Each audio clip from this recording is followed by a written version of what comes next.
What's going on, Pokemon Go trainers? Welcome to episode 126 of Lured Up, the podcast where we take Pokemon Go way more seriously than we do ourselves. Lured Up is part of the Pokemon Professor Network, and today is Wednesday, April 8th, 2020. I'm your host, Ken Pescator, joined by my co-host, Adam Tuttle. Adam, hello. Hi. Hey. How are you? What's going on? Hey, what's up? It's How almost are you? Easter. It is almost Easter. Happy Easter, everyone. It's not a very festive week, man. Listen, my son is so excited to hunt for eggs, okay? Come on. Okay, good. Well, as long as there's some normalcy going on, that's fantastic. But we're not alone today, Adam. We have a guest. Who's hopping on with Very us? excited. Look at that. Easter puns.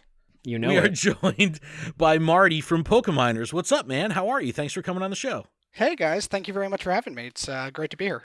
Awesome, man. I'm really excited to have you and learn kind of about the process and what you do and all that good stuff. And I know our community is definitely intrigued to hear from you. I mean, we have a lot of guests on the show, but we've had, Discord developers and YouTubers and influencers and things like that, but we've never had anyone that gets their hands dirty with data. So we're really excited to talk to you about that. So really, really cool. Thanks again for coming on the show. Fantastic. Yeah, looking forward to dive into that. So on today's show, everyone, we're going to get to know Marty from PokeMiners. Marty's also going to stick around and discuss the latest nuggets of news that were found deep in the mines. There's been some changes to the April Spotlight and Mystery Bonus Hour. We did a supply drop along with Niantic and a bunch of other creators. It was really exciting. We'll actually do a Landorus raid guide and battle party. I know we were talking about this last week and we kind of glazed over it because no one was really raiding. I feel bad for Mr. Landorus a little bit, so we're going to dig into that finally, and then we'll poke the bear. We have a good one this week, lots of community interaction, discussing the frustrations surrounding Go Battle League performance, and you guys aired it out, and I'm very excited to kind of share some of your feedback and continue the conversation on social. But first, let's talk to Marty. Marty, why don't you introduce yourself, let us know where you're from, let us know about PokeMiners a little bit. Yeah, for sure. So my name's Marty, as you mentioned. I'm from PokeMiners. I'm one of the co-founders, I guess. My other co-founder / partner is Macateller. I'm from Toronto. He's from Istanbul. So kind of, different ends of the world, almost, I guess, not counting Australia. But we have people covered there as well. But yeah, we started PokeMiners meeting up online and starting this group from kind of just the love of data mining. And then we kind of grew just from the two of us to a team of about 6 or so people now, and obviously grew the Discord and the Twitter followers and stuff, which is pretty cool. But yeah, happy to talk about anything you guys are interested in and what we do and how we do things. Awesome. Well, why don't we start with the basics? What exactly is data mining? If someone's not familiar with the term, what's the easiest way that you can kind of break down what it actually is? For sure. It's being nerdy. No, basically it's going into the game. There's two main things. There's the game itself, what gets downloaded to your phone when you download it from Google Play or the App Store, and you go in and you basically break down the game and see what's new, see what's maybe hiding that Niantic hasn't told us about, or telling us about things that may be coming soon, things like that. That's half of it. The other half of it is all the remote updates that they do. So when they're not pushing new updates, new APK or IPA updates, they push other things like the Game Master, asset digests, text quests, move stats, things like that. That all gets pushed to the game remotely. Those are all things that can change the way that the game works without needing to actually push a new version of the game. So if they add a new move, they will add the move to the APK, and then they will push the stats via the Game Master, for example. And data mining is going in and breaking all that stuff down. We try really hard to be quick at being able to report on these changes, but then also try and make sense of them. A lot of times we don't know, we're guessing. We don't know any more than anyone else reading the code snippets, but it's trying to make sense of what might be coming, putting things together, reading how the code is used, things like that, to try and really understand what might be coming in the game. We're big fans and believers in putting on like big fucking tinfoil hats. So it's all good with oh my God. inappropriately speculating. I mean, that's the amount half of the fun. tinfoil we go through. You know, we'll disclaim the shit out of it and be like, yo, we don't know what the fuck we're talking about, but this is it's gonna be a good time trying to figure it out. So that's really exciting. I mean, it's a complete different world, and Adam and I have been fortunate to work with so many different creators and so many different, just directions of how people interact and engage not only with the game or in this case the data, but the community. So it's really exciting, man. I think that what you're doing is exceptionally intriguing and way over my fucking head. So I'm really looking forward to digging in on a little bit. But just you personally, what's your history with the Pokemon franchise? I mean, is Pokemon Go how you're, connected to the franchise? You have experience with the franchise prior to Pokemon Go?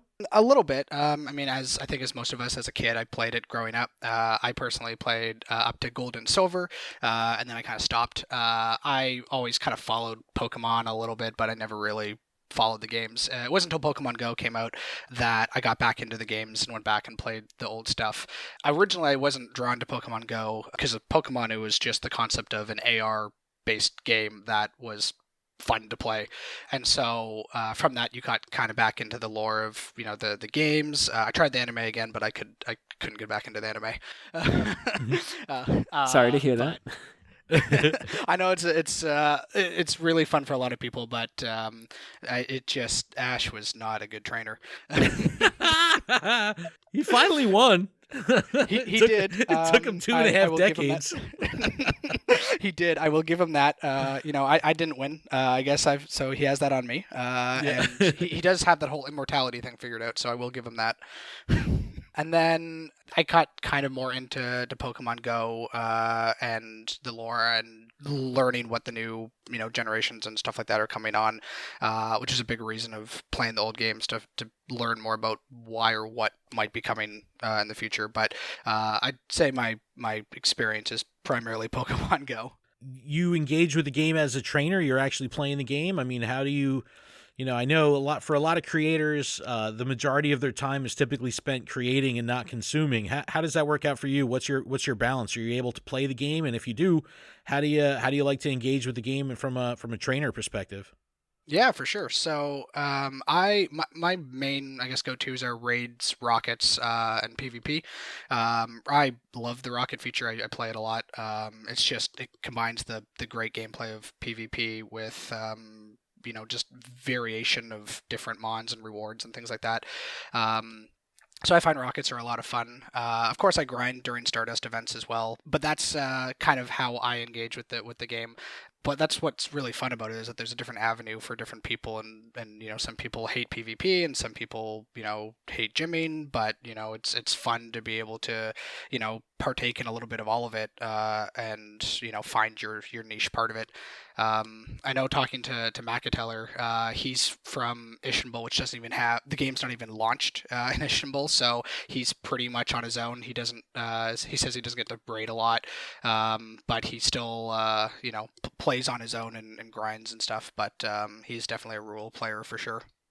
That's so interesting. I mean, it's such a unique dynamic with the diversity of locations that are engaging with the game. So it's always funky to hear, how different people play. I mean, even here in the States, there's such a difference, an hour or two drive. I'm in New Jersey. I mean, I'm an hour from New York City. I'm 2 minutes from the beach. 6 hours from me. An hour from like mountains and woods and forests. And it's like there's such a crazy diversity of landscape, and then ultimately, density and population of game assets. It's pretty wild. So it's always interesting to hear that, especially when it's an international thing. Mm-hmm. Yeah, I guess I'm close, I guess, in Toronto, but Ishinbul is very different, as I learned when I first started working with Mac. That's wild. Now, does he work with the Niantic's Wayfair? Has he been trying to add stops and stuff? No, actually, I don't know. That's a good question. I know that I don't know how much he's engaged with it in the Wayfair stuff. I know that Wayfair is fairly popular here, at least. I know a few neighborhoods over, the community's really taken advantage of it, and I know we've got 4 or 5 new stops per block, which is crazy. We're slowly getting. Wow. Yeah, I saw that and I was like, okay, I need to get my ass together. Yeah, no, I've been getting into it. it big time, and it's like, it's amazing how, you, especially with if you have an active Ingress community around you, I mean, you can really turn this stuff over quick, and within a 30-day swing, you can really change the appearance of a landscaping game. It's really cool. Mm-hmm. Yeah, and it's cool to just explore new areas. I travel for work, so when you're out on like a business trip and you have a day off or something, you can just open the game and say, what's cool in that direction? Oh, there's a lot of stops. I'm sure I'm going to see a lot of cool things. Yes. Yeah. Well, I use that a lot. I use Pokemon Go as navigation. It's like, all right, turn left. I could be in a new city, and it's like, I don't know what the streets names are. I don't know what anything is, but it's like, if I have the in-game map, I'm like, it's by that gym. It's by this. You're looking for this. You're looking for this. I once sent a friend a location from who doesn't play Pogo. I sent like a location of the game to Pogo, and he's like, "What the fuck is this? Just send me it in Google Maps." That's awesome.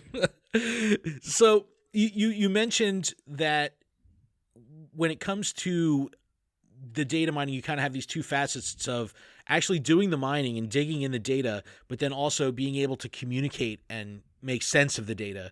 And something I thought was really cool with PokeMiners is the fact that you have a presence on Twitter, you have your Discord, which is exceptionally active, and then you share in detail pretty much everything that you're doing on Reddit. And, it seems, and I've learned this because I'm on all those platforms as well, but the communities that are in those different areas, Twitter is a very different world than Discord. Discord's a very different world than Reddit. How is that juggling that data? Because it seems that the way people consume the data mine info on Reddit is probably pretty different than the way people consume it on Twitter, right? Yeah, for sure. So our kind of philosophy is that when Mac and I started PokeMiners, I originally wanted to make a website, and he said, "Oh, we should do a Discord instead," which turned out to be a much better idea. And I'm glad we went that way. And so our view has been that Discord is kind of the real-time updates, the people that want discussion, fast updates on things. So when we do our real-time teardowns before we post on Twitter, before we post on Reddit, things like that, people can just follow along. And a lot of times it's just us spewing out code. We don't know what it means yet. We're still making sense of things ourselves, but people like to see that, or the people in the Discord at least. And so Discord is for the fast real-time feedback, and it's also for, to be honest, everything, like small things that they update that most people don't give a shit about, but it's just, they updated the Stardust of this, or they updated this image here, or things like that.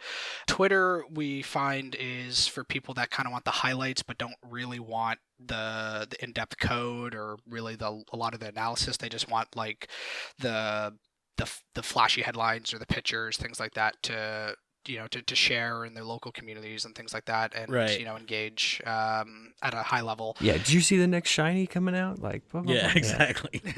Yeah, exactly. So it's kind of cool to try and tailor for that. And then Reddit and this whole LURED is, really that's where at least I was introduced to Pokemon Go data mining when they used to do it, and I think that's where a lot of people did it. And that's actually a big reason why PokeMiners was created. Was there's a gap in the community when TSR stopped doing them, and a lot of people, I just saw a lot of people saying like, hey, we miss these, we miss the in-depth reports and things like that. And so McIntyre was actually doing teardowns the entire time, just not posting them because TSR was doing them. When they stopped, he started posting them. When they stopped, I started to learn how to do it, and I started posting them as well, which is how we found each other. But the TSR community, from what we've seen, really doesn't care about all the nitty gritty, small stuff that maybe the Discord community cares about. They care about things in depth. They care about things pretty analytical, but they care about the important things that actually affect them, not the this image was updated, for example.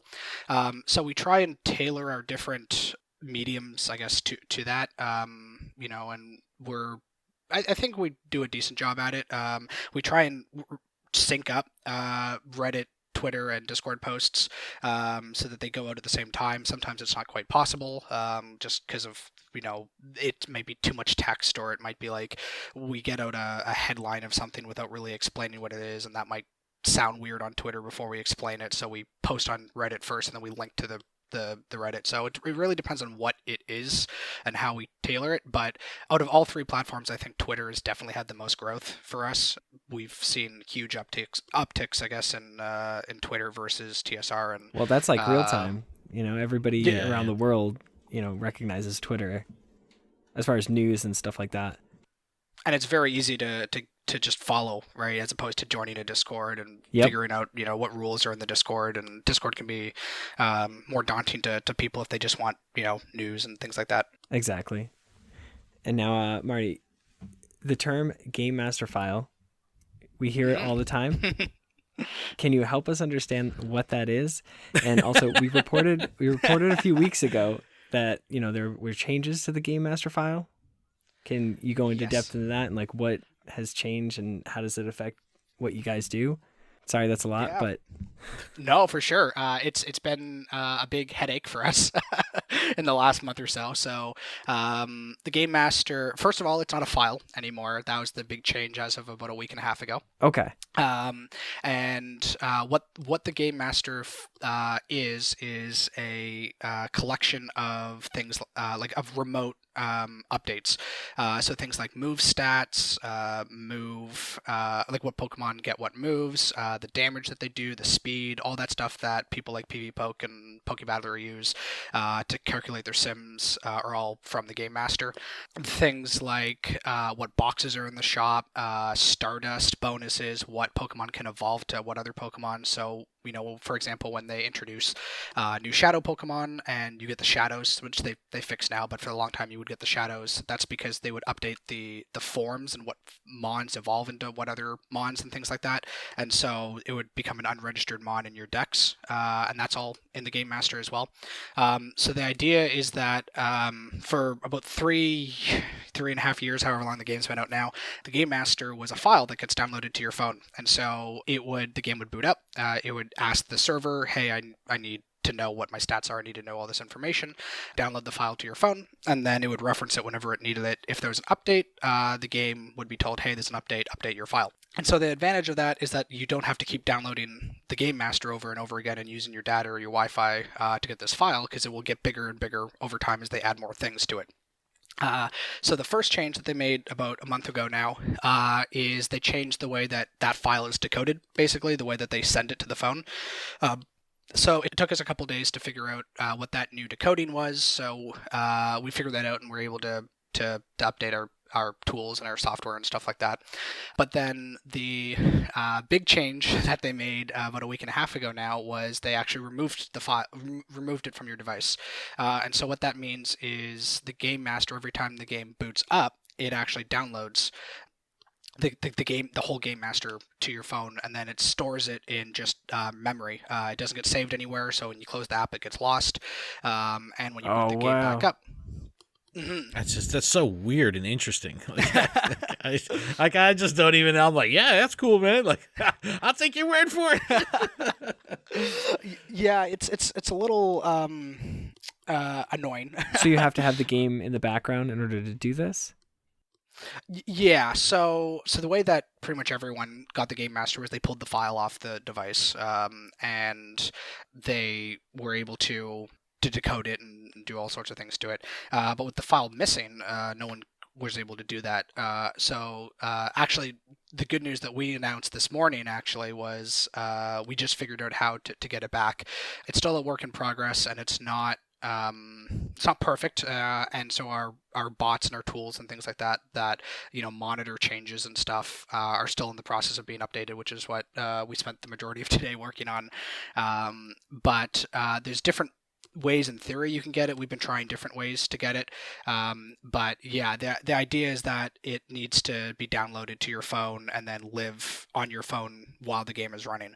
So there's a few different ways that you can go about getting that, but they recently made a change to something similar like the Game Master, that they weren't downloading it to your device every time, and then they fixed that actually in 171.3. So it now downloads, and that's fixed. So I almost wonder if maybe this is a bug that they're going to fix in a future update. I'm really hoping so, because it'll make our lives a lot easier. But I've also heard from the Harry Potter Wizards Unite community that they did the exact same thing, I think back in November or December, and no one was able to access it since then, as far as I've been told. I don't data mine that game, but the fact that we were able to get something in about a week and a half, I think is pretty exciting. That's pretty stellar. Yeah. Yeah. And now with this, and you said, you have just said that multiple times that, it's providing challenges and stuff like that. But when they, kind of like stall you or, try to stop you, does this excite you? Does this get you like excited to try to fix the problem? Yes and no. Whenever they change something like this, it means that we have to stop working on other features and other tools and updates and stuff like that we are working on in our, bigger picture stuff, and we have to turn our attention back to getting the stuff back that we that we had. So it's a cool challenge, but it's a pain. Okay. And now, do you have any other experience outside of data mining Pokemon Go? Like, what did you do before this? I, in my professional life, I manage a hardware and software product for about the last 7 years. So I have, software development experience from that, but that's not really mobile apps at all. That was mostly, it's mostly like Windows applications, things like that. So that's more of my background. All the stuff about data mining PokeGo, I learned on my own and with my knowledge from my real job, and I kind of went from there. Matt Tyler, though, he is actually a senior Android developer. He's been making apps for about 7 years for his real job. Oh, wow. Okay. So he actually has quite a bit of, real life experience, not like my fake experience. Well, it's just different applications. Yeah, exactly. Just learning how different applications store their stuff and how they like to be broken apart. But he said that his Pogo is his first data mined app as well, but he's very familiar with how apps do come apart. Okay, and speaking of the first app data mined, what was the first thing that you uncovered, and what did it feel like? Because I know you said you learned this all on your own. Mm-hmm. So the very first thing that I uncovered was the photo bombing and snapshot feature. But by the time I learned that, or by the time I found that, it was already announced. So I don't think it was live yet, but it was announced, I think. So it was exciting to see how that feature worked, but it wasn't really exciting to see like, oh, I don't have anything really new to tell people.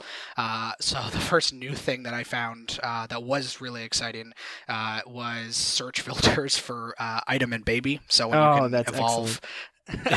So it was small, but I was like, oh, this is cool. I can actually offer something to the community finally, instead of just and that stuff's useful. Yeah, and people use it. They've really done a really good job with search filters lately, and finding new ones is always fun. So that was exciting. Macateller told me that his very first thing was the Mew badge back in the early days of the game, which still isn't implemented, but that's always fun. Yeah. And so you guys are technically breaking the terms of service. What? Is that feeling of breaking the terms of service, does that transfer to the user? Yeah, we're obviously, yes, we're aware that we're technically breaking the terms of service. The terms of, to be honest, pretty much every app, game, piece of software out there, they all have generic clauses. Do not break our shit. So our view is that we don't want to cross any lines. We want to respect the source material. We're doing this. A lot of times that those are in the terms of service to prevent people from cheating or gaining unfair advantages. We don't data mine on anything with our accounts. We don't use anything to give our accounts unfair advantages. We're very clear that we will not accept money for any of this because that's not what this is for. We are doing this purely to get people excited about new features, to try and give people an insight of what's coming, to build hype, and to really, for the analytic people, to really understand, like when the buddy feature came out, how the hearts worked, how many hearts you actually need, because none of that stuff is communicated. No, not at all. So it's either people figuring it out on their own, or it's and the heart system was all in the game master. Like, oh, you need this many hearts to get to this level. You need this, etc.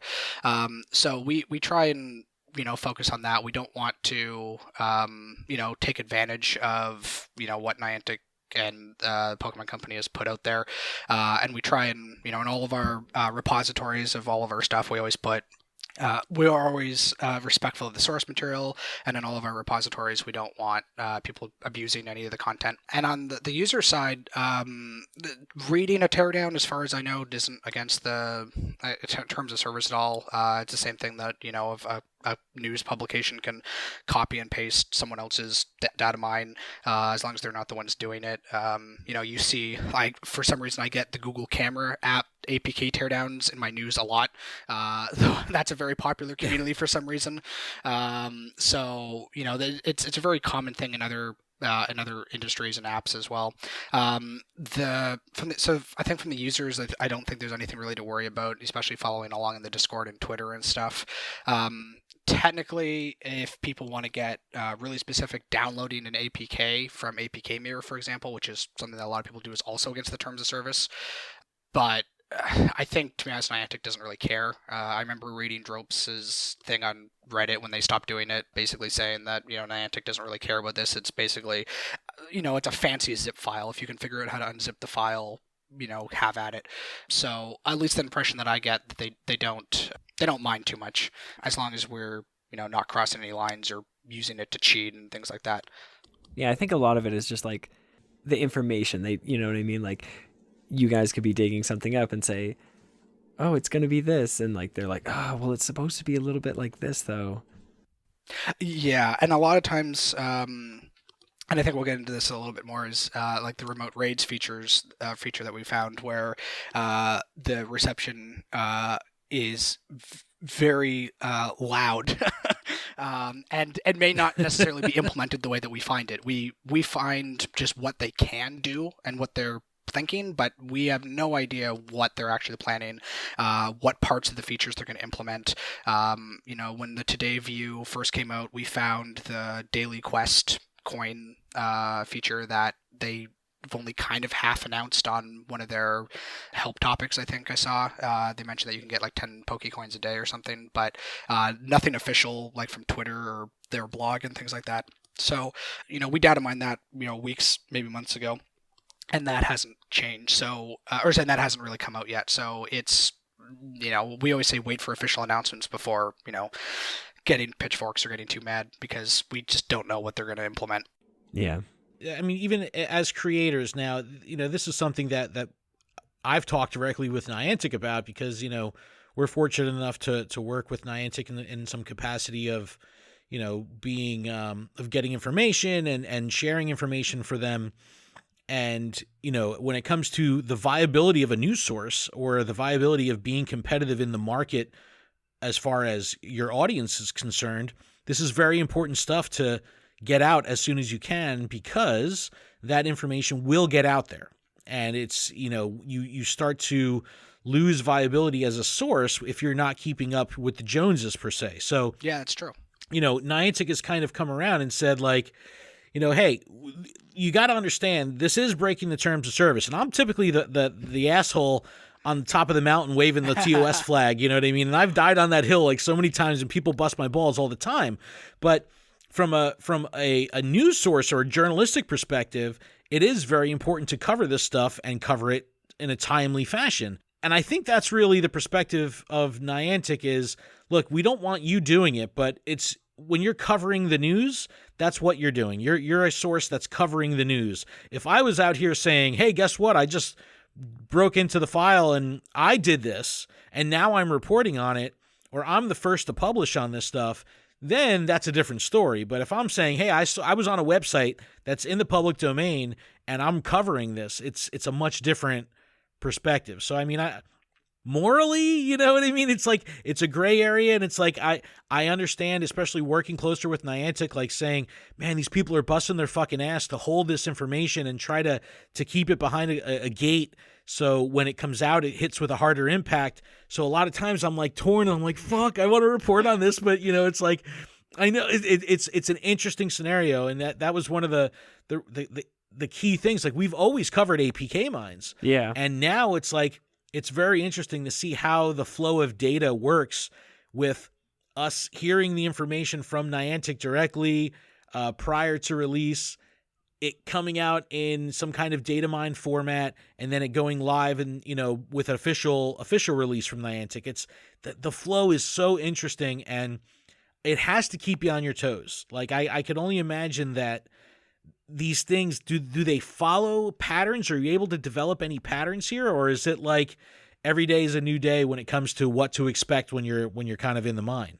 One thing that someone said to me once that I thought was really interesting is that they said that, look, in terms of data mining, it's Niantic's choice when to push things. So if they don't push any updates, if they don't actually reveal anything in game master changes, like new texts, quests, things like that, then we have nothing to report on. So they're very much aware of like when they push new events to the game, and like when they first pushed Elite TMs, for example, they pushed that months before they announced it, and so there's nothing forcing them to push it at that time. And so maybe put your tinfoil hats back on, but are they pushing things so that we find them and report on them ahead of time to get community feedback on those things? Because if they didn't want people to find out, just don't push it and we won't find it. So simple enough.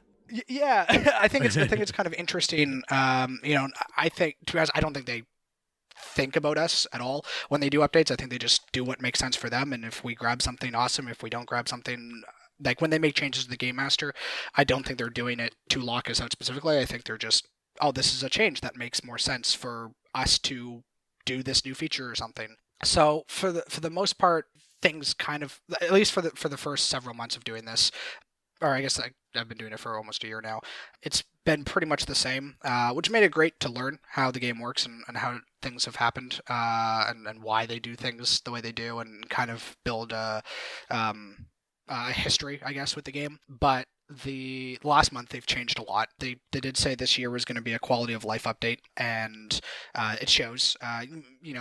Bugs aside from the user perspective, from our perspective, they're definitely making a lot of changes that appear to be trying to make the game more stable, more easier to debug, easier to maintain, things like that. And a side effect of that is making our lives more difficult while we try and catch up.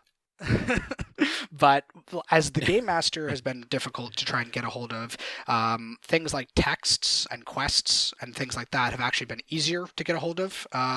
They actually made it much easier for us in the last couple of updates. So that's why I don't think they care what we're doing. I think they just do their own thing.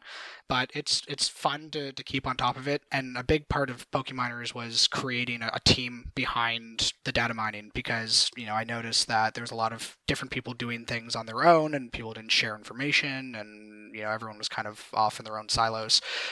So we wanted to bring together as many people as we could that data mine and like doing this and like helping other people out and reporting on things into one source. That way people don't have to dig around and find things. So we've built I think a really fantastic team, and there's a lot of people that are back on on the team that you might see in the Discord and things like that that really make a lot of this stuff possible and really find how to stay on top of their changes and things like that. So it's really it's a team effort for sure.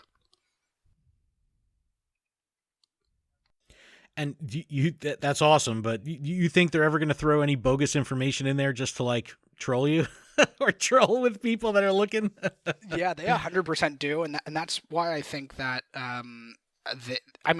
maybe it's just one dev that was likes us, but one of my favorite stories was back when Regigigas was being data mined, and his move was added for Giga Impact. His move was originally added at a power level of 9,000, and yes, I remember that. And so obviously that's game breaking. There's no way that's going to work. And so we started obviously making over 9,000 memes in the Discord, and then literally the next day they changed it. The only update they made was made at 9,001. I remember that. Yep. So that's when I was like, okay, they're in the Discord. They're obviously following along. They obviously don't hate us because they're making jokes like this. And so I'm like, okay, we can have a little fun with them. We can, they, are at least playing around with us. And they left it like that for months until like the day before release where they changed it to 200 or whatever it is. I know. I remember like before the Regigigas event, everyone's just like, when is this going to change? When is this actually going to be like a real value here? Yeah, exactly. It would have been really fun. Technically, if you never rebooted your game before it went live, you would have had a Giga Impact with 9001. That would have been really fun to use. That's so wild. That's so funny. You ever think that they're going to make things like completely impenetrable? Like, do you think that there's a chance like Harry Potter where you could just be locked out completely, or where there's a will, there's a way? Yeah, I mean, they can do a lot of things that, we just can't imagine or, prepare for and things like that. They've definitely made it harder for sure. And before today, I was going to say, well, it's not accessible now. So, but at the end of the day, as long as they have this data that needs to be delivered to the game, it has to exist either over the network or in device memory. Not to say that we'll always be able to get it. There might come a day that we can't access it, but it has to exist somewhere. Just a matter of how much they go to prevent people from accessing it. Gotcha. That's great, man. Well, dude, that was so freaking informative. I mean, I learned. Like, I had no more idea than what enough. to expect. I was like, I don't know. Is this dude gonna be like fucking Poindexter, or is he gonna like have like a grasp on community? And like, it's so cool to hear all this stuff. But let's talk about what you actually found this week. And I think this is a really exciting. It was very timely to have you on the show because there was a really cool dump of information that you guys dug up just this week. And this wasn't like a full APK teardown, right? This was just one of those things that was like a remote update, like you were saying, right? Things were added and you were able to source them out and parse them out, but it wasn't like a full APK, correct? Exactly. So this is just one of those remote updates. In this case, this is actually one of the things that they made easier for us to access, which is nice. Not super easy, but easier than what we were doing before. And it basically is it's a file that shows any text that you see in the game, anything from quests, any like basically English, Spanish, Portuguese, all the languages the game is in. There's a file that contains all these different versions, and it's that they push to the game. It's included in the APK as well, but then when they make updates to it outside of the normal APK cycle, you can access them remotely. And so that's what we find. We try and label them asset updates. They used to be asset files. They're not anymore. It's a little weird we don't really know what to call them, but they're remote updates is basically what they are. All right, so let me break this down for everybody. Some of the stuff that was found, and this is what people are really fucking excited about is the whole remote rating thing. This is, people have been waiting for this since John Henke's post about this coming. People have been really chomping at the bit. So you found text relating to remote raid passes. This is going to be something separate from battle passes. There's text in there saying that you can only carry a limited amount of them.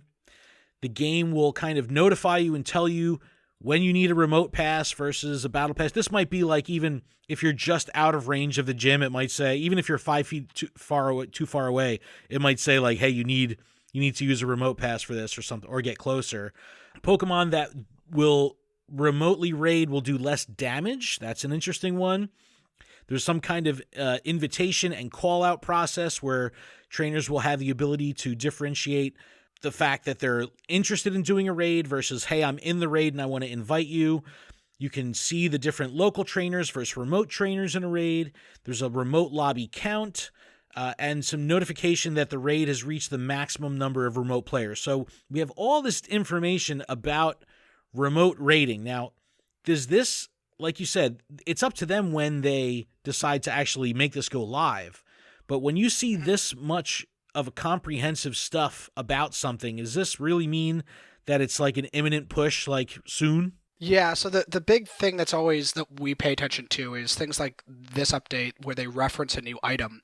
That item doesn't exist in the game right now. And so the remote battle pass just doesn't exist. So they can't make this live without a new update unless they fake it and they actually use the existing premium pass, for example, and just change the name of it the way that it looks. I don't think that's what they're going to do, but an update like this is normally our first indication that, hey, there's going to be an update coming fairly soon that will add this battle pass. But yeah, there's a lot of information here. This is, I think, a classic example of why did they add it now when they could have just added it to the update that had this in it. Right. Because there's no reason to push this right now to the game because the game can't do anything with it other than for us to data mine it. So thank you. Hope they keep doing it. Yes, give us more. Give us more. Yeah, exactly. And so I think it tells us a lot about how, and what's really good about these text updates is that it's one thing to read code, it's another thing to read what they're going to tell the user.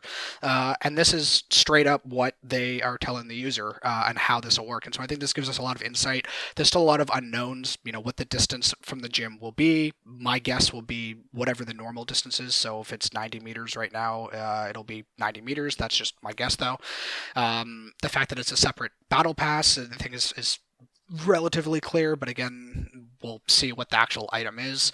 But I think it's really telling, and I think the big thing that stands out to me and this is that this isn't a temporary feature that they're adding. This is a feature that they're adding for once all this stuff is over, and it's something that they can use moving forward. Now, we don't know what they will implement of this. For now, they might not, just because it says Pokemon will do less damage, they may not enable that during the current times. The battle passes may be free, maybe in those 1 coin boxes, things like that. Like, we have no idea what of this they're going to implement. They can implement the whole thing, or they can implement part of it. But I think what's telling is that this is kind of the direction that they're going in longer term and big picture.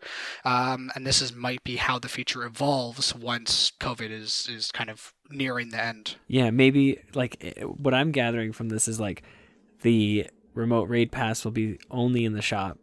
There won't be a way to get it unless you're buying it, because that means that you're staying home. Or your free raid pass allows you to use either or. Yeah, the way that I read is that I try and pay attention to like really small words that they choose. So they said, I think the word was you can get these from the shop. They never said you have to, or you can only get it, right? It just means that you can get it, just like the premium raid pass. You can get it from the shop, or you can get it from quests or other things. So I think just knowing that it's in the shop isn't the nail in the coffin for me to know if it's actually coming or not. Only in the shop. I'm sure they're gonna give some of these out for free, just again a guess. But well, it depends on how they handle things during COVID. They've been really generous and really good, I think, up to this point, so I don't have any reason to believe otherwise. We talked about it on last week's episode, and what I was saying is for this needs to be an evergreen feature, because they can't. They can take away the distance for having to walk for Go Battle League matches and then bring that back in like they're doing it. They can let you battle with good friends remotely, but then ultimately that's going to revert back to Ultra Friends. But something like this, it's like the Back to the Future, point of no return. Like, once you implement something like this, you can't take it away. Otherwise, like, people will fucking form marches to San Francisco like pronto. So it makes sense that they're kind of going to be building on this way to monetize this and use that as a way of saying, hey, the mobile game philosophy of you're paying for convenience, this just plays right into that model. So I completely agree with how this could potentially roll out from that perspective. It makes total sense. Yeah, and then the notification rate has reached the max number of remote players. I think that would probably mean that like 10 remote players, because even if you're doing less damage, I think the goal would be to get as many people doing the remote battles as possible. Mm-hmm. Well, you don't want it to take away from real life shit. You have to have that. You have to maintain that balance and say, look, we still want you out there being social and being community. Obviously, the situation is fucked right now because of COVID and all that, but you can't turn your back on those core philosophies. You just have to kind of adapt. And where it makes sense, where the same boss, if 5 of you were physically in that same location, you'd be able to take it easy peasy lemon squeezy. But if you're remote raiding with all those people, you're going to need 5 extra hands. Yeah, sure, something like that. It makes sense in my head. Tinfoil hat.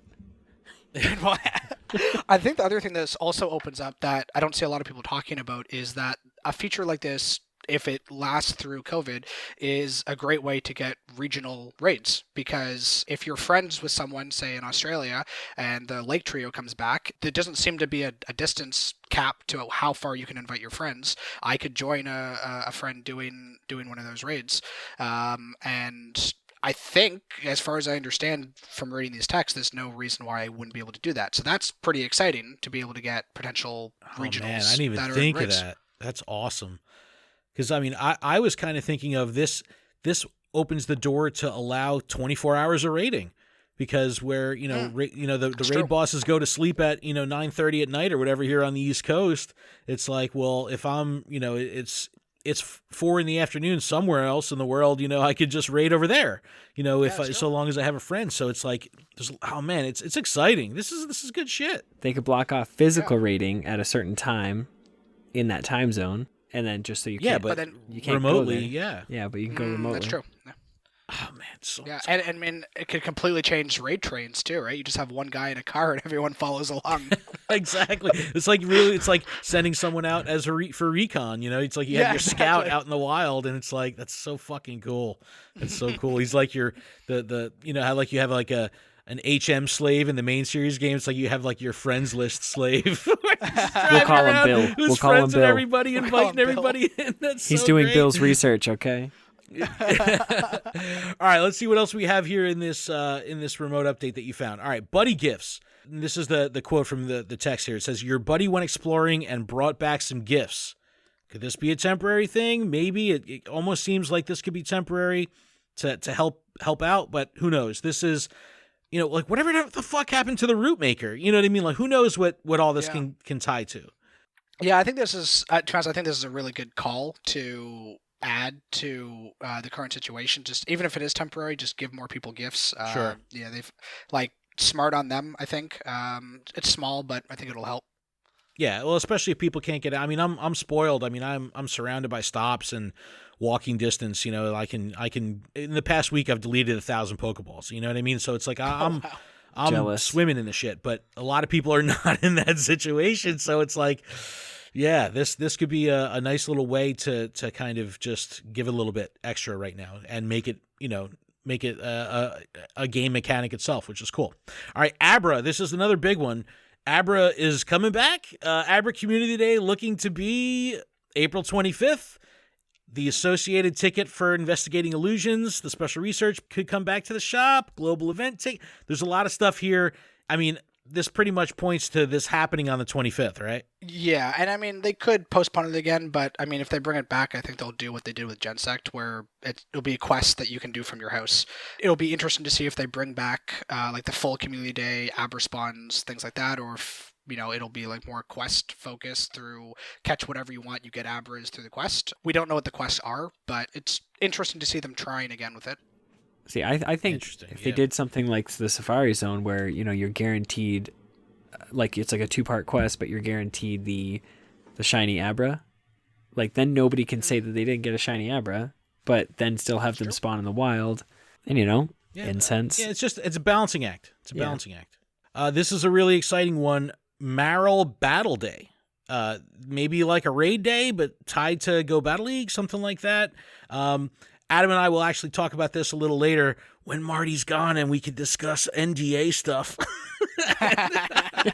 Because by the time this comes out, we may know some more information. So we'll talk about that in a minute. But what are your final thoughts on this, Marty? This update was pretty cool. Was this a hefty one for a non-APK like remote update?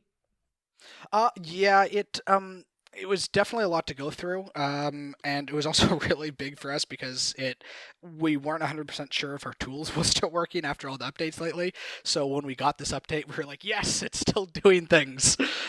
So we were pretty excited for that, but it was a lot to go through, and and that's one of the things that we're working on to try and, I guess, improve, is we'll get an update and sometimes it can take us an hour to process it and format it and make sense of it all. We don't want to just copy and paste what we find because that's not going to make sense to anyone. So this was a lot to go through. Definitely not as big as an APK teardown for sure, but there's quite a big chunk there. Well, Marty, dude, thank you so much for coming on the show. This was exceptionally informative. My brain was a sponge, and I feel like Awesome. it's soaked right now. So thank you so much for coming on the show. Why don't you just let our community know? And of course, I'm going to link to all the PokeMiner stuff in the description. But why don't you let our community know where they can find you, where we should send them if they want to read up on what you're doing? For sure, yeah. So Twitter at Poke_miners. We couldn't get at PokeMiners. We tried. And Twitter, Discord as well, and then also you can see our Discord posts or our Reddit posts. Sorry, our Discord is just on our Twitter page. It's the PokeMiners Discord. And yeah, I just wanted to give a shout out to the team that we have behind us. You've probably seen a lot of their posts. Lou MD, Bad Coffee, The Best. And of course, we brought on, or we partnered, I should say, with Orange Heart, who does a lot of graphics for Harry Potter, for Pokemon Go, to really make things more accessible to people. So you can also check him out. He's at Orange Heart 2018 on Twitter as well. So big shout out to the whole team that helps makes this possible. Awesome. Marty, thank you again so much, man. I look forward to staying in touch with you and learning more and following up. And, we'll make sure that whenever you guys release some information, we'll cover it here on the show. Yeah, seriously, appreciate you. Yeah, thank you very much for having me on. Awesome. Everyone else, we're going to take a quick break. When we come back, we are going to run through the news of the week, including Spotlight Hour, Bonus Hour changes. We'll do a little Landorus Raid Guide Battle Party, and then we'll poke this fucking bear. We got a good one this week. So we'll be back right after this. Marty, thanks again. Thank you.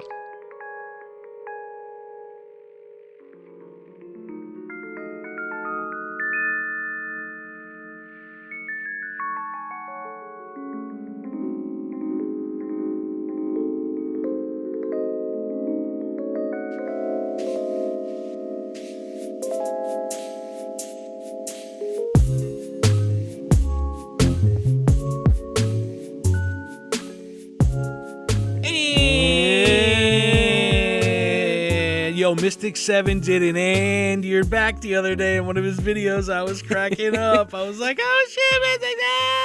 Oh, we're back. Just like that. All right.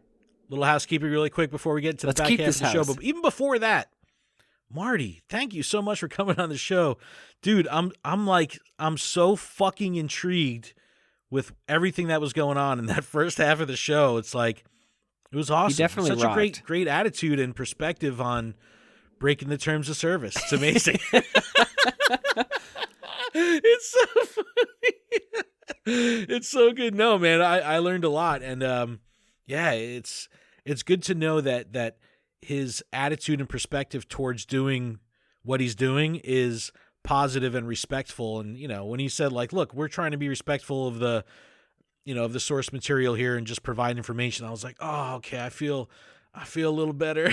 I feel a little better now. Yeah, he seems pretty humble. Yes. All right, little housekeeping really quick. This podcast is powered by Patreon. Please check ours out over at patreon.com/PokemonProfessor, where you can support this show for as little as $1 a month.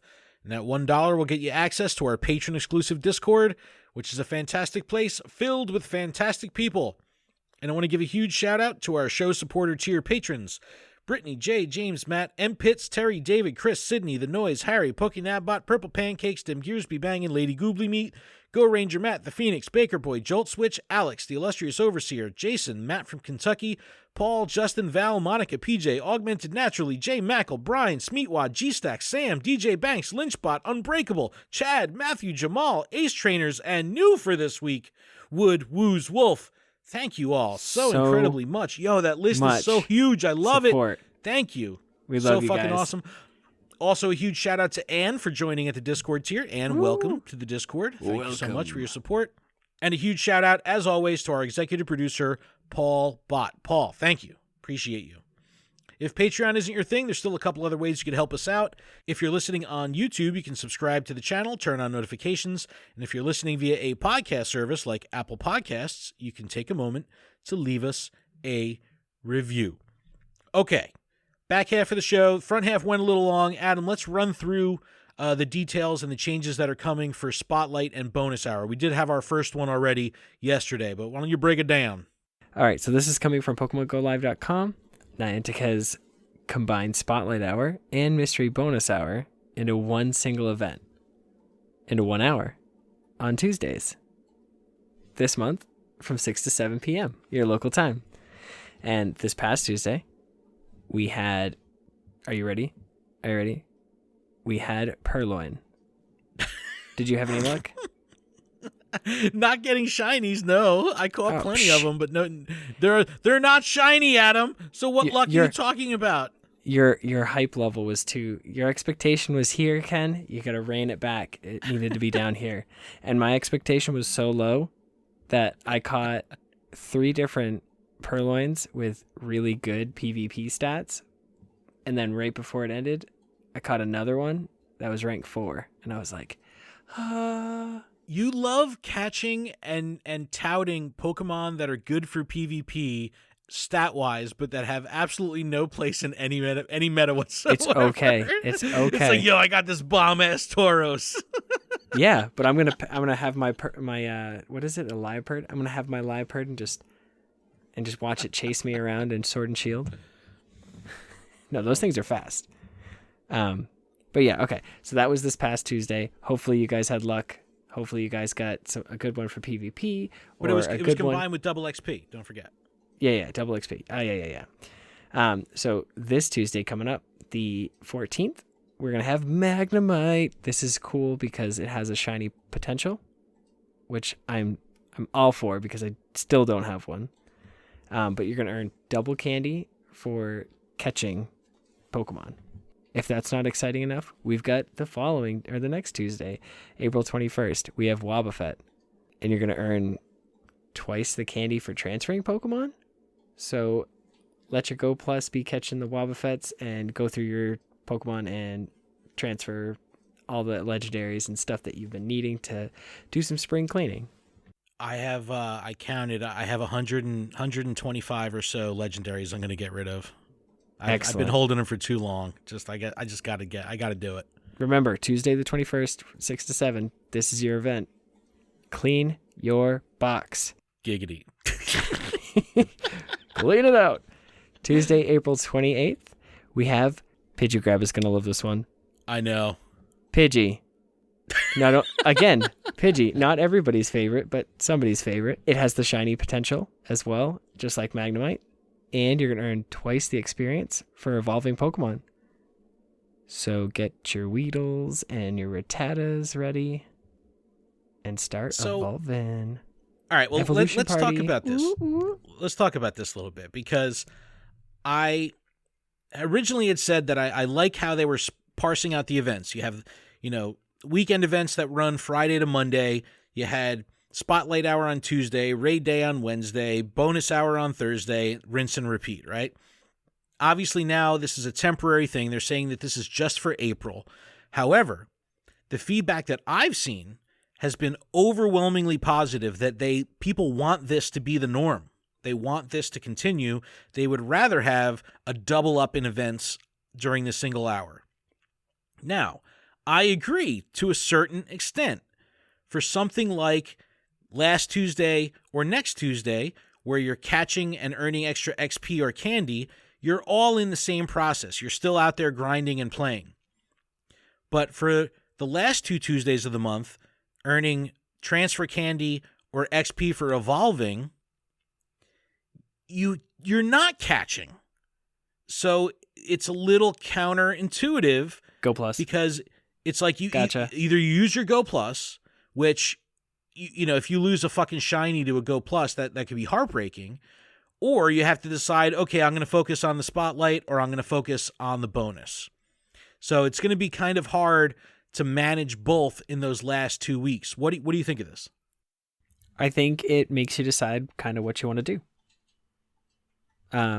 The transferring candies, like the whole process for transferring is going to be a lot more valuable because you're going to get double the candies that you normally would get. And Wobbuffet, they're not giving you the shiny, so I don't think there's necessarily a reason to not have just the Go Plus going and catching. And for Pidgey, though, that's kind of, I kind of would rather have a shiny Pidgey than gain XP because I'm already level 40. You don't think Wobbuffet's going to be shiny in the wild? I don't think so, but who knows? We don't know, Ken. We don't know. I think so. All right. Yeah. Well, let us know what you guys think. If this combined thing is something you'd like to see going forward, or would you like to see it split up once May comes around? Because we know this is how April's going to be. Let us know. All right. We kind of alluded to this a little earlier, and I'm going to run through this pretty quick here. But when we were talking with Marty, he did find that Go Battle League Marill Day, the Battle Day. And we're like, what the fuck is this? Now, I didn't put this in the notes because I didn't want him to see it. And so I'm reading off my phone here. We do have some hot off the fucking press data from Niantic that will be in the public domain by the time this podcast is released. So I'm going to read it directly here. It says, trainers, ever wanted to see who's at the top of their game in the Go Battle League? On Friday, April 10th, you'll be able to with the launch of the Go Battle League leaderboard on PokemonGoLive.com. The leaderboard is launching just after the Go Battle League changes from Ultra League to Master League, giving you an opportunity to see where you and others might stand right after the Go Battle League switches to the new format. This is fucking awesome. This is what we've wanted for so long, because I'll even get to it in Poke the Bear. I was talking about how the frustrations with Go Battle League, it's like, is this really a competitive segment? Who are we competing against? Now we actually have a leaderboard. Okay, from Niantic, here's what you can expect with the Go Battle League leaderboard. It will show the top 500 trainers in the world, their trainer nicknames, teams, ranks, ratings, and total matches. So if you have some, curveball teams, it's going to be out there in the open. So that'll be interesting to see. Rankings are based on the previous day's in-game ratings for trainers ranked 7 and up. The leaderboard will update daily, approximately between 8 p.m. Universal and 10 p.m. Universal, UTC. Trainers with active disciplinary action or inappropriate trainer nicknames will be excluded without prior notice. So, yeah, be mindful of that. Now, here's information on the Marill Day. Celebrate the launch of Go Battle League leaderboards with Go Battle Day Marill on Sunday, April 12th, 2020. This brand new event will feature Marill, the Aqua Mouse Pokemon, and activities related to the Go Battle League. This water and fairy type Pokemon evolves into Azumarill, a popular Pokemon in the Great League. The more Go Battle League battles you win from 11 a.m. to 2 p.m. local time during the event, the more chances you'll have to encounter Marill. During this time frame, Marill will appear as a guaranteed basic reward after your first and third win. Use a premium battle pass, and Marill will appear after every win as a guaranteed premium reward. Trainers will also receive 2 times Catch Stardust for catching Marill during this time period. Please note that encounters that serve as rewards for ranking up, such as Pikachu Libre for rank 10, will stay the same. Now get this shit. This is fucking awesome. In addition, all day on Go Battle Day Marill, that's 12 a.m. midnight to 11:59, you'll be able to complete 20 sets of Go Battle League battles. 20. Up from the regular 20. 5 for a total of 100 battles. Did you say 100 battles? I said 100. Stay Wow. tuned for more details from other in-game events happening in April. Be sure to follow us on social media. Blobbity, blobbity, blobbity. Holy shit. So, Whoa. we've got the leaderboards coming on the 10th, and on the 12th, we have Go Battle Day Marill. I love this because what that really means is your normal rewards. Like, let's say for your standard track Go Battle League rewards, you win 4, you get your shot at Rufflet, Landorus, and whoever else, right? So now you're going to have rank or 1 win as a Marill encounter, 3 wins as a Marill encounter, and 4 wins as your normal Go Battle League reward encounter. It's awesome. Extra Stardust. Think about the implications if you're a real grinder here. You're really into PvP and you need Stardust. And you get 100 battles in that day. You don't have to walk. You don't have to pay. You just have to give time to the game. And you catch a shit ton of Marill that day. Wow. And we're already seeing reports in the wild that Marill can be shiny in the wild as of right now. So, hype. This is really fucking exciting. This is really, really cool. So, Marty, sorry we couldn't talk about that when you were on the show. He's like, we got, I didn't put it in the notes, and he's just like, when we hit stop on the recording, he's like, wait, you guys know what it is? I was like, yeah. So, really exciting. By the time you hear this will be, 12, 24 hours old already, but it's exciting, man. Top 500 in the world. It's going to be exciting to see. I hope that they put a little flag or a country designation. I think it'll be really cool to start some global rivalries here. I think that'll be really fun. Okay, moving on. We were part of a really cool little thing that a bunch of creators got together. Zoe Two Dots had started doing this a couple weeks ago, doing supply drops, where she would send these care packages out of these one-time gifts for people that needed items. So she would say, hey, I'm going to clear some space on my friends list. If you need items, give me your code or send me a request. I'll add you. I'll send you a gift. You open it. I'll delete you. I'll move on to the next person. Niantic saw this. They loved the idea and said, hey, Niantic Indigo is going to do the same thing. But here, the Niantic's reach is a little bit bigger than Zoe's reach. So within 2 minutes, Niantic Indigo's friend list was completely full, and the inbound requests were completely full, and the whole fucking system kind of fell apart because people were like, hey, I can't even add you. So, as a little bit of a consolation prize, Niantic added a redeemable code, and I'll put the code in the description. You could do this right now for 4 golden raspberries, 8 Pokeballs, and 4 silver pineapples. I'll link to their post on Twitter so you can actually see how to redeem this. Whether you could do it in the shop if you're on Android. If you're on iOS, you have to go to a different website. But you can get free items. And then the volume of people redeeming was so high that even that crashed. So if it doesn't work when you try to get in, just continue to try and it'll eventually work. I got it to work for me. So I jumped in the fray here and I was like, yo, I'm going to do this shit too. So I put out a tweet saying, hey, supply drop, who needs items? Add me, and I only had 5 free spaces, so I was like, I'll rotate through as I go. So fucking Niantic retweets me, and within 2 minutes, I got 200 requests, capped out in my game. My fucking phone was just blowing up.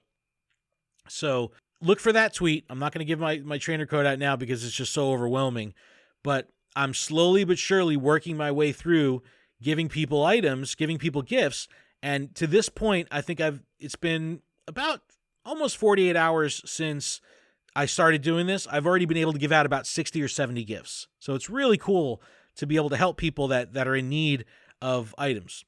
Now, if I add you, I'm giving people 12 hours to open my gift. If you're sitting on the fucking gift and, it's a day goes by, I'm sorry, I'm going to remove you. But I think this is a really cool thing that the creators are doing. G2G.media gathered a bunch of creator users and took all their trainer codes and posted them on their Twitter. There's a lot of people that are looking at lend a hand here. So if you're in an area where you're starving for items, hit up G2G.media's Twitter feed, hit up Niantic's Twitter feed, hit up our Twitter feed, and we'll get you some items. It's definitely a lot going on there. All right, Adam. Whew. Landorus. Let's talk about our homeboy. Do you have one yet, first of all? I do. Do you want me to tell you about the story? Oh, wait, no. I think you talked about it a little last week, didn't you? No, it just happened. My sister-in-law and my brother and their family were doing tie-dye shirts, and they invited us to come over. And with our protective gear, gloves, and face masks, we were able to visit outside for a little while. And we made tie-dye shirts. I'll post something on our Instagram with mine. I gotta grab it. We left them there. But I was like, guys, there's a Landorus. I don't have one. And I said, with my account, with your account, and with all the kids' accounts, we can take it down. And that's exactly what we did, and we all caught it. Oh, nice. Every one of us caught it, which was kind of crazy. But I didn't get a good one, so it's whatever. But let's talk about it. This is coming from G2G.media. Wait, but Adam, what is it, though? It's Landorus. But what are we doing? Oh, we're doing a battle party. Ooh, ooh, Battle party. Ooh, ooh. Oh, it feels a little good. It feels a little good. It feels so good.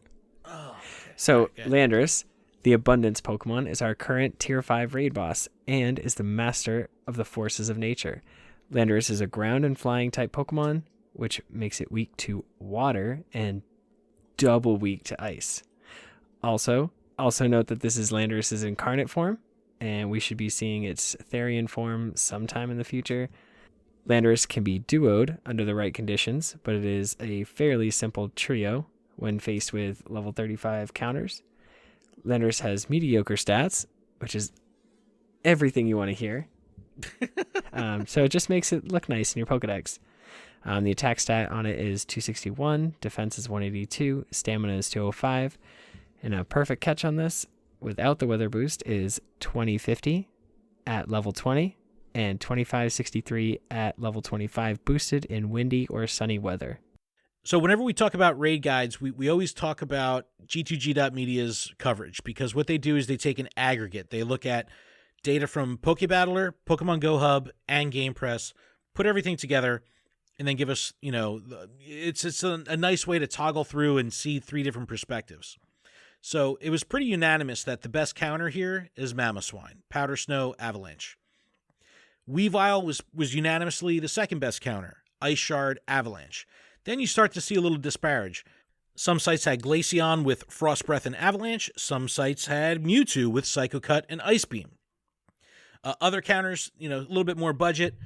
Jinx, Beartic, Paloswine, Articuno's even in there, Kyogre. But really, you want to use Ice because of the double weakness.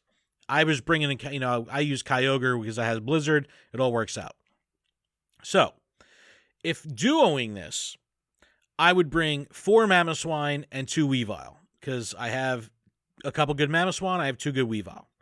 If I'm trioing this thing, or more, I'll bring a little diversity. I'll kind of bring Mamoswine, Weavile, Mewtwo, Jinx, Articuno, Kyogre. So a little bit of everything. But I definitely have not been out raiding. I went out for, it was actually pretty fun. I went out on the bonus day yesterday for Purloin, and it was really cool that we were able to take advantage of that increased distance for the gyms, the radius. And I remember people saying why is this even a thing? It was so fucking funny because we're standing at 4 different corners of the block, all able to reach the gym in the middle, and we're shouting to each other, talking as it was just a lot of fun. I was like, yo, this is exactly why they did this. It was perfect. But we trioed it. So it was fairly easy, and I had brought the 4 Mamoswine and 2 Weavile. But Adam, what about you? Oh my God, I'm looking at the notes here. You're fucking bringing all 100%. Okay, so it's 100% squad. Realistically, it's Glaceon, Cloyster, Abomasnow, Vaporeon for Alligator, and for Flare at the end, I got Delibird. All right, I appreciate that. It has my best buddy. It's got extra boosted attack. Okay, come on. All right, it's a little bit better. Text us, message us, hit us up on social media, send us your battle parties, let us know what you're bringing and how they're doing for you. Let us know if you could duo this thing. If you got some footage, we'd love to see it. All right, a little bit of miscellaneous news here before we get into our Poke the Bear segment. There's a new 1 Pokecoin box in the shop. It's not going over too well with the fans, even though it's pretty much free and it's a bonus, but people are still finding ways to complain about it. 20 Ultra Balls and 15 Pineapps. Adam, what do you think of this? I like it. I need the berries. I need the berries. Yeah, I mean, I would never thought I would say it. I need the berries. I needed berries. It took me 4 days to get out of the house to get stops to get more berries. So it was a well-needed boost. And I'm not going to complain about any box that they give me for 1 coin. Exactly. They're giving it to me. Yeah. I mean, I'm sitting at 900 Ultra Balls right now. So I definitely didn't need it. But like you said, for 1 Pokecoin, I'm not going to pass it up.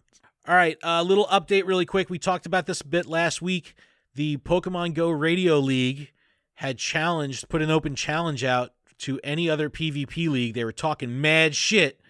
And round 1, as of right now, is completed in the Pokemon Go Radio League versus my New Jersey Go Battle League. And Salt, Nar, talk shit, get hit. We're fucking kicking your ass. So take it, bitch. No, we're winning. We're winning a lot. New Jersey Go Battle League. It's eight competitors, 3 matches each round. There could be a total of 24 points per round. The score as of at the end of round 1, New Jersey Go Battle League 17, Pokemon Go Radio League 7. So, Oof. yeah, Salt, yeah, Nar. And they're trying to come up with some shit. They're going like, this is all by design. We're going to come back in the second and third rounds. Yo, fuck that. Jersey style, bro. Take it. I know. I just love talking shit. I love busting their balls. I really like everybody that's competing. Don't think I hate you. We're just having fun with it. Oh, and we started this segment last week, but this time we have a bumper. I'm Wolfie with Gaming Together Media, and this is Willow's Almanac. We have till the end of the month to complete A Shadowy Threat Grows. This is the Shadow Entei Giovanni loop.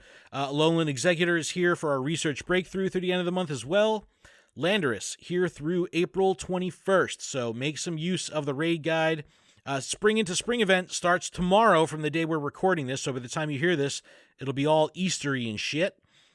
Master League Go Battle League starts on the 10th along with the leaderboards. On the 12th, we have Go Battle League Day Marill.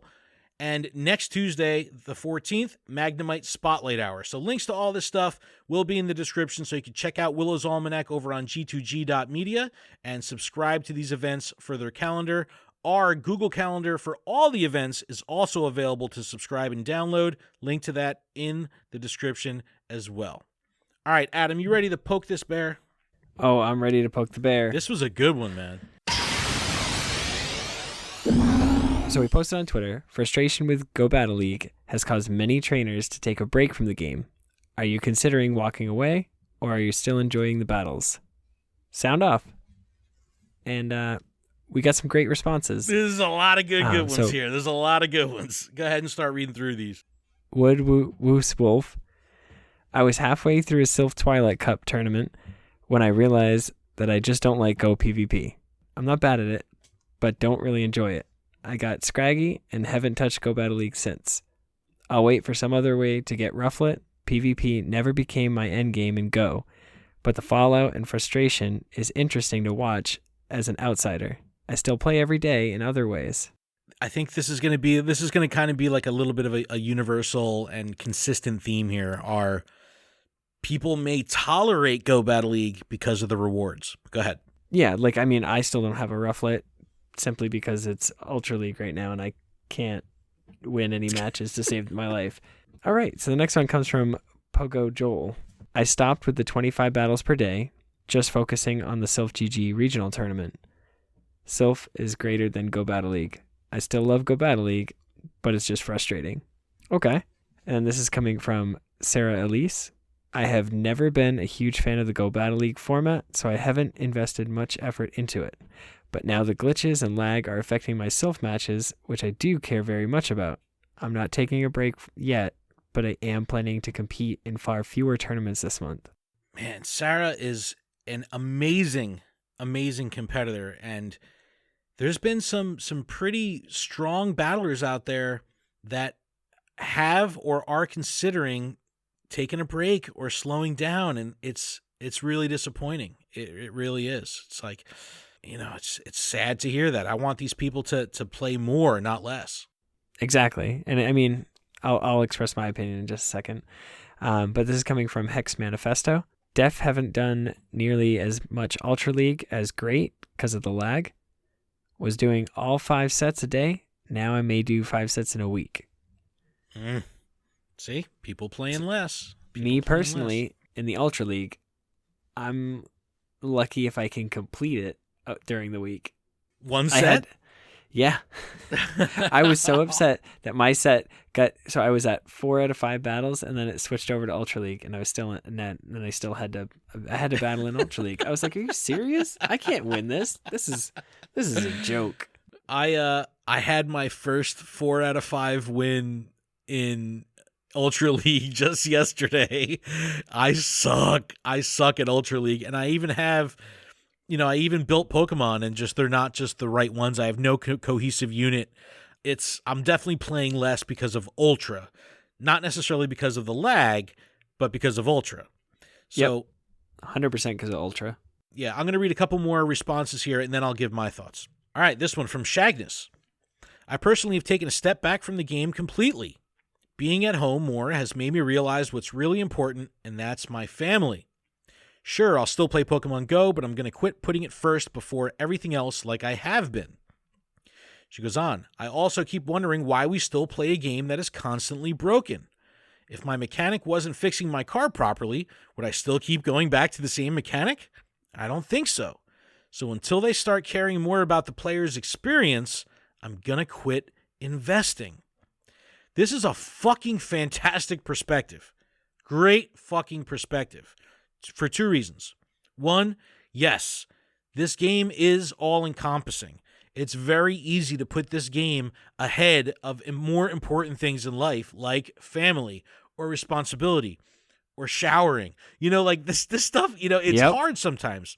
So I appreciate when, her saying, hey, this has made me realize what's really important. That's my family. Good shit. Good shit. Then with the whole, if my mechanic wasn't fixing my car properly, would I keep going back to the same mechanic? I don't think so. You're probably right. Why would you go back? It's almost like an abusive relationship. It's like you can't get out. You can't get out. It's like, but what she says here, when they start caring more about the player's experience. So I think that the player's experience versus the mechanics go hand in hand. Because they could say that they care about the player's experience all they want, but if they can't deliver on that quality experience, it's like, it's a tough one. Very, very, very, very tough one. Next one from Alfindiol. It says, I don't think it's lag in Go Battle League. It's the lack of any kind of meaningful play from the home experience for the vast majority of players. Go Battle League not being better contributes, as it should be, the play from home experience, but lack of balls, for example, I think is a larger factor. So, okay, that's great perspective too. There's a lot more to it that could be leading to trainer frustration. It's just compounded by the fact that Go Battle League is underperforming right now from a mechanical perspective.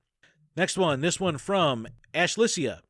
I did my 5 sets every day until I got Rufflet and Shiny Cobalion. Once I got those, I switched to Ultra League and mostly stopped. When it turns off the free sets, adds new shiny, adds a new dex entry, I might play more, but it's very time-consuming as is, and I'd rather focus on other things in the game. So again, here we go. This is the whole thing with people are playing for the rewards, and they might endure a lackluster experience simply because they want those rewards. 2 more here. This one from Lee Wilson, 32 on Twitter. I don't see Go Battle League as a competitive format. It's more practice and a new way to farm items and dust. That's just my opinion. Do I still get frustrated with Go Battle League? Of course, but I don't let it ruin my day. Now, this is very, very subjective here because some people can't help it but ruin their fucking day. Like, I watch the creators or I watch competitors and it's like people get fucking pissed, rightfully so. Yep. Or, they're on a winning streak or they're feeling hot, they're feeling good, and then lag takes them out. It's brutal. So I get it. Now, this goes into this final one that'll kind of trigger a little bit of an expanded conversation here. This one from Notorious FDR on Twitter. The thing I don't understand, that is, some people think asking a company to fix its game is simply whining. So what are we supposed to do? Play a buggy-ass game and keep my head down? Absolutely not. So those that are using their platform to bring issues to light, carry on. Okay, this is a good one here. And I might be guilty of this because I'm the forever optimist, right? I'm the one who's always going to find the silver linings. I'm always going to find a positive spin, even if it's in a way to be hypercritical. And some of this stuff is getting very, very hard to find a silver lining behind because it's very, very overt issues. Now, I play a lot of Go Battle League. I've probably only experienced lag personally 3 or 4 times. And that's lag that has helped me or hurt me. When I did that first weekend in Great League, I did 140 matches. Only 1 or 2 were affected by lag. And I understand it's gotten worse, but maybe the fact that I'm playing less battles, I'm not letting myself open to the opportunity to have more lag. But it still seems like it's a very, very vocal minority that is, again, you could say, like what Notorious is saying here, whining. I don't think it's whining. My problem is when people deliver their message of being upset about it in non-constructive ways. And you're allowed to be pissed. Do you? But, Niantic putting out a post that says, hey, it's Spotlight Hour, and then your response is, fix fucking Go Battle League. Oh, I hate that shit. Oh, my God. That's what I get pissed about. I hate it. I fucking hate it. And that's the stuff that I don't feed the trolls. I try not to, at least. But there's a time and place to be critical. And there's a way to be critical and constructive. You can be hypercritical of something and say, here's an example. Look at this video. I'm pissed. What can you do about this? And you have to be prepared for Niantic support to come back and say, thanks for sharing, trainer. We've DM'd you about to get some more information, or visit the support post for more information. It's a massive company. That's what's going to happen. But you have to understand they're working feverishly to fix this stuff. And to think that they're not concerned with the player experience is naive, because they are working very hard to fix this. But it is exceptionally difficult to stay calm and level-headed about it, because the way you hear back from support sometimes can be a little rough and generic.